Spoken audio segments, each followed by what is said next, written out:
The Crowd, 1928. When King Vidor's The Crowd premiered in 1928, it stood apart from the glitter of MGM's usual spectacles. Instead of kings, queens, or adventurers, it told the story of John Sims, an ordinary man with extraordinary dreams, swallowed by the anonymity of New York City.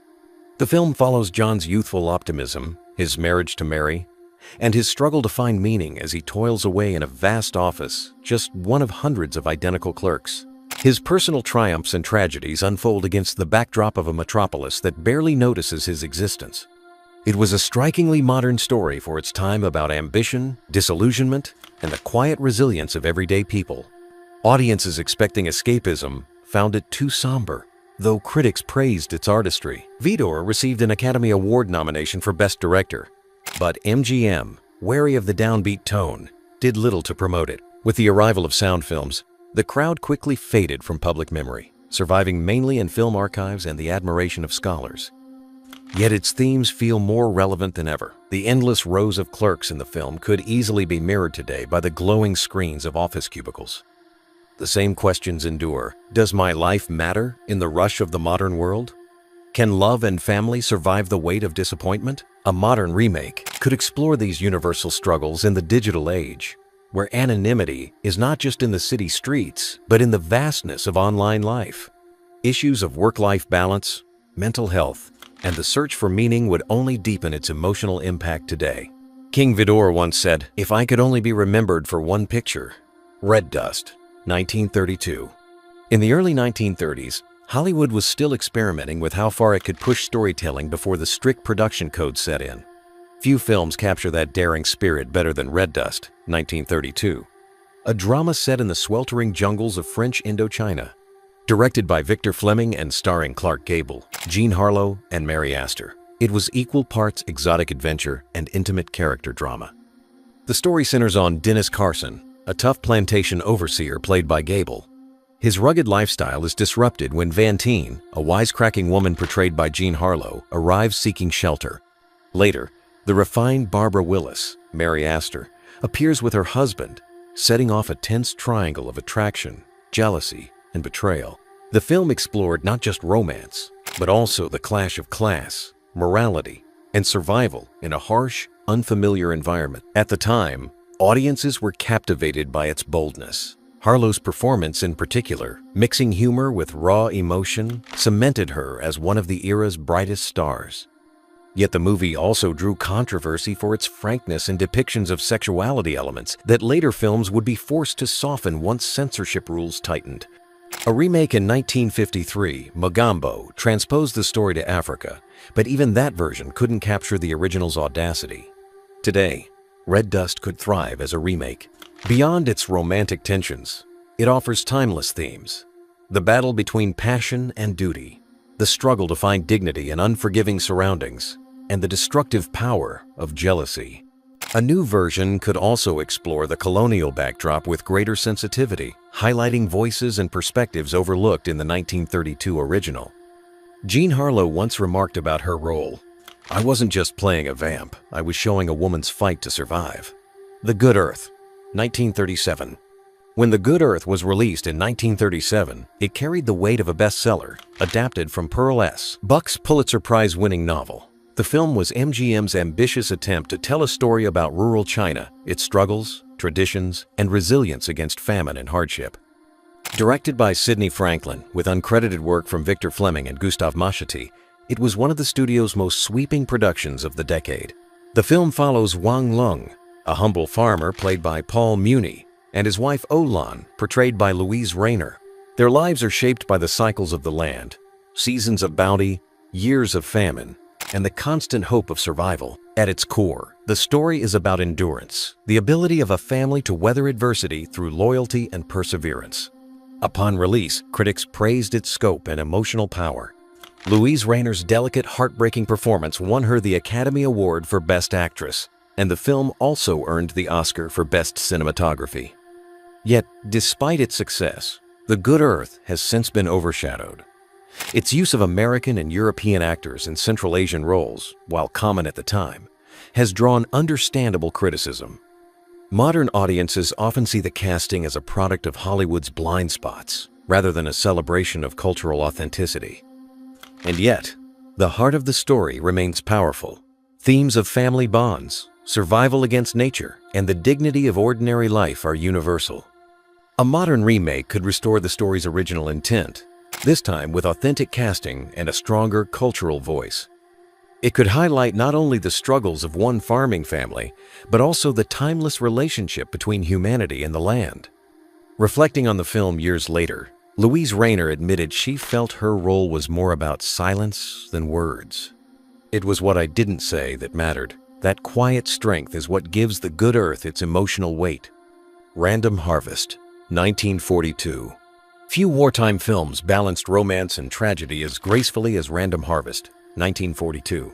Directed by Mervyn LeRoy and based on James Hilton's best-selling novel, the film starred Ronald Colman and Greer Garson in a sweeping story of memory, identity, and love lost and found. The film opens with Colman as Smithy, a shell-shocked World War I veteran who has lost his memory. Wandering away from an asylum, he meets Paula, a warm-hearted performer played by Garson. They fall deeply in love, marry, and begin a quiet life together. But fate intervenes. After an accident, Smithy regains his old identity as wealthy industrialist Charles Rainier and forgets Paula entirely. The rest of the film follows Paula's steadfast devotion as she tries, against all odds, to reconnect with the man she loves. Upon its release, Random Harvest was an enormous success. It earned 7 Academy Award nominations and struck a deep chord with audiences living through the uncertainty of World War II. The themes of lost time, resilience, and unwavering love mirrored the anxieties of countless families separated by war. Critics praised Colman and Garson's tender performances, calling the film a romantic classic of its day. Yet in the decades since, the film has slipped into the margins of cinematic memory. Unlike Casablanca, which premiered the same year, Random Harvest never fully crossed into the realm of timeless icons. Its sentimentality, once a source of comfort, came to be viewed as old-fashioned by later audiences. But in today's world, the story of memory, trauma, and devotion feels remarkably relevant. A modern remake could explore the psychological toll of war, the fragility of identity, and the enduring power of love with fresh depth. Since You Went Away, 1944. During World War II, Hollywood often turned its cameras to the battlefield, but Since You Went Away, 1944, shifted the focus to the home front. Produced by David O. Selznick and directed by John Cromwell, it was one of the most ambitious wartime dramas of its era. A portrait of the sacrifices, heartaches, and quiet courage of American families waiting for their loved ones to return. The film stars Claudette Colbert as Anne Hilton, a wife left to care for her 2 daughters after her husband departs for military service. Jennifer Jones and Shirley Temple, then transitioning from child stardom, portray the daughters. Joseph Cotton and Robert Walker provide moving performances as men whose paths intertwine with the Hilton family. Rather than focusing on battles, the film explored rationing, financial struggles, loneliness, and the uncertainty of letters from the front. Audiences embraced its honesty. Released in the middle of the war, it earned 9 Academy Award nominations, including Best Picture, and 1 for Max Steiner's sweeping score. Critics hailed it as a heartfelt depiction of the other war fought in kitchens and living rooms across America. Selznick, who had produced Gone with the Wind just a few years earlier, saw the film as both tribute and morale booster for those enduring separation. Yet, despite its initial acclaim, Since You Went Away has faded from cultural memory. Unlike shorter, punchier wartime films, its nearly 3-hour runtime limited its replay value. Later generations, more familiar with combat-centered dramas, often overlooked its domestic perspective. Today, however, the story feels ripe for rediscovery. A modern remake could illuminate not just the sacrifices of one family, but also the diverse experiences of those waiting at home. Mothers raising children alone, teenagers facing adulthood too soon, communities holding each other together. Its themes of endurance, family, and faith in uncertain times remain universal. Claudette Colbert once said of the role, "It was not glamour." The Best Years of Our Lives, 1946. In the immediate aftermath of World War II, Hollywood turned its lens on a subject rarely addressed with such honesty: the struggles of veterans returning home. The Best Years of Our Lives, 1946, directed by William Wyler, became one of the most acclaimed films of its era, a story that spoke directly to millions of Americans experiencing the same challenges. The film follows three servicemen: Frederick March as Al, a banker trying to reconnect with his family; Dana Andrews as Fred, a former Air Force captain facing unemployment; and Harold Russell as Homer, a sailor who lost both hands in the war. Teresa Wright, Myrna Loy, and Virginia Mayo gave unforgettable performances as the women navigating love and uncertainty alongside them. What made the film groundbreaking was its realism. Harold Russell, who was not a professional actor, had truly lost his hands in combat training, making his role deeply authentic. The film did not glamorize the return to civilian life. Instead, it showed unemployment, alcoholism, alienation, and strained relationships. These were challenges facing thousands of veterans who, like the characters, had come home to a world that had moved on without them. The response was extraordinary. The Best Years of Our Lives won 7 Academy Awards, including Best Picture, Best Director, and acting honors for March and Russell.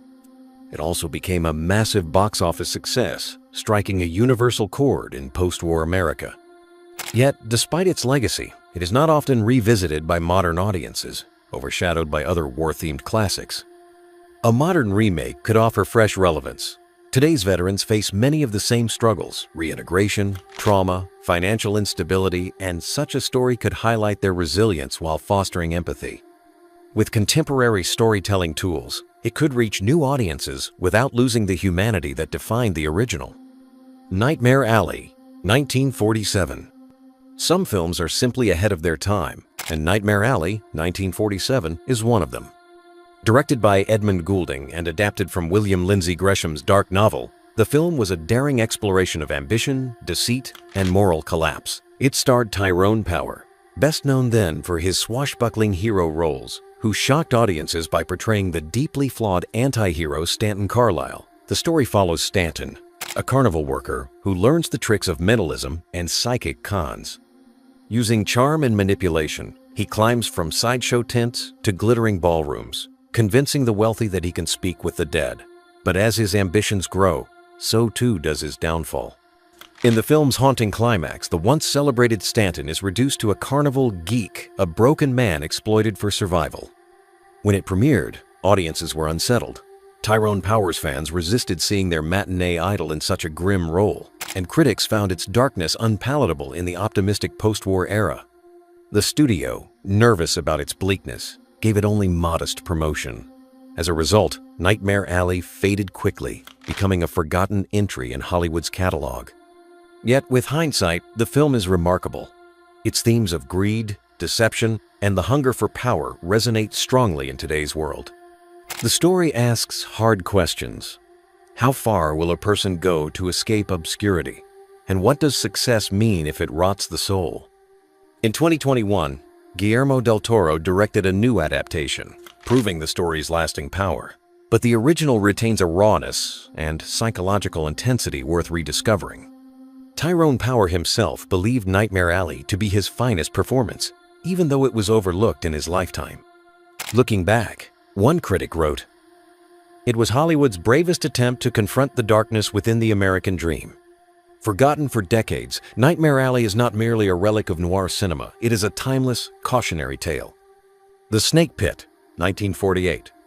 In 1948, Hollywood took a courageous step into uncharted territory with The Snake Pit, one of the first American films to tackle mental illness directly. Directed by Anatole Litvak and based on Mary Jane Ward's semi-autobiographical novel, it starred Olivia de Havilland in one of her most powerful and transformative performances. The film follows Virginia Cunningham, a young woman who finds herself committed to a mental institution, unable at first to understand how or why she has arrived there. Through flashbacks and therapy sessions, her life is slowly pieced together, revealing trauma, insecurity, and a fragile grip on reality. The title refers to one of the hospital's most disturbing practices, confining patients in a large, chaotic ward that resembled a pit of writhing humanity. What made The Snake Pit groundbreaking was its unflinching portrayal of mental health treatment in the mid-20th century. While dramatized, it shed light on overcrowding, outdated methods, and the stigma faced by patients. Olivia de Havilland spent time in actual psychiatric facilities to prepare, giving her performance remarkable authenticity. The film was both a critical and commercial success. It earned 6 Academy Award nominations and 1 for Best Sound Recording. More importantly, it sparked public discussion that contributed to real-world reforms in mental health care. Newspapers of the era credited the film with increasing empathy for those suffering silently behind hospital walls. And yet, despite its impact, The Snake Pit is rarely discussed today. Perhaps its serious subject matter kept it from becoming a regular staple on television reruns. Or perhaps audiences moved on to lighter fare as decades passed. But its core message remains urgent. Compassion and understanding are essential to human dignity. A modern remake could explore mental health with even greater nuance, informed by today's advances in psychology and treatment. In an age when awareness is finally growing, Virginia's story could resonate more deeply than ever. A Place in the Sun, 1951. Few films of the 1950s captured the tension between ambition, desire, and morality as powerfully as A Place in the Sun, 1951. Directed by George Stevens and adapted from Theodore Dreiser's novel An American Tragedy, the film starred Montgomery Clift, Elizabeth Taylor, and Shelley Winters in a love triangle that exposed the darker side of the American dream. Clift plays George Eastman, a young man of humble background who longs to climb the social ladder. When he begins working at his wealthy uncle's factory, he secretly starts a relationship with fellow worker Alice Winters. But his life changes when he falls in love with Angela Vickers, a radiant socialite played by Elizabeth Taylor at the height of her youthful beauty. George dreams of escaping his lower-class ties, but Alice's unexpected pregnancy threatens to shatter his ambitions. What follows is a story of desperate choices and inevitable tragedy. Upon release, A Place in the Sun was both a critical and commercial triumph. It won 6 Academy Awards, including Best Director, and established Montgomery Clift and Elizabeth Taylor as 2 of Hollywood's most magnetic stars. Critics praised the film for its emotional intensity and Stevens' sensitive direction. Bosley Crowther of the New York Times called it a work of rare tenderness and tragic force. Despite its accolades, the film has not endured in the public imagination as strongly as other 1950s classics. Its themes class struggle, social ambition, and the consequences of moral compromise remain timeless, yet younger audiences often overlook it.